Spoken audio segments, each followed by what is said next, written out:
அப்துல் ரகுமான் பற்றிய குறிப்பு. அப்துல் ரகுமான் தமிழ்நாட்டைச் சேர்ந்த கவிஞரும் தமிழ் பேராசிரியராகவும் ஆவார். கவிக்கோ என்று சிறப்பாக குறிப்பிடப்படுகிறார். வானம்பாடி இயக்க கவிஞர்களோடு இணைந்து இயங்கியவர்.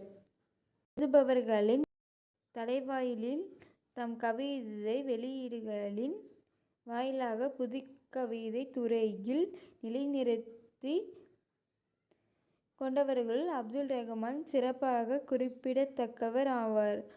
அவர் பால்வீதி என்ற கவிதைத் தொகுதி மூலம் தம்மை ஒரு சோதனைப் படைப்பாளியாக இனங்காட்டிக் கொண்டார். அத்தொகுதி வெளிவந்தபோது கவிதையை நேரடியாக தராமல் உவமைகள், உருவகங்கள், படிமங்கள், குறியீடுகள் ஆகியவற்றின் வழி வெளியீட்டு முறையை அமைத்துக் கொண்டார்.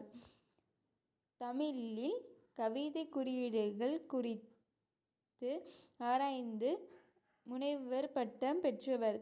தமிழில் ஹைக்கூ, கஜல் ஆகிய பிறமொழி இலக்கியங்களை முனைந்ததிலும் இவர் குறிப்பிடத்தக்கவர் ஆவார். 1960க்குப் பின் கவிதை உலகுக்கு வந்த இவர் கவியரங்க கவிதைகளாலும் சிறப்புடைத்துள்ளார். சிலேடை வார்த்தைகளால் கேட்போரைக் கவர்வது இவரது பாணி. வாணியம்பாடி இஸ்லாமியக் கல்லூரியில் தமிழ் பேராசிரியராக பணிபுரிந்தவர். அறிவுமதி உள்ளிட்ட இளந்தலைமுறை கவிஞர்களுக்கு ஆசானாக விளங்கியவர். ஆலபானை கவிதை தொகுப்புகளுக்காக சாகித்ய அகாடமி விருது பெற்றவர்.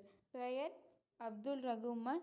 பிறப்பு நவம்பர் 9, 1937. இடம் மதுரை கிழக்கு சந்தைப்பேட்டை.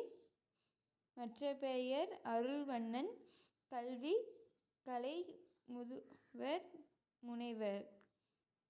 பணி பேராசிரியர். பெற்றோர் மகி என்னும் சையத் அகமது, ஜைனத் பேகம்.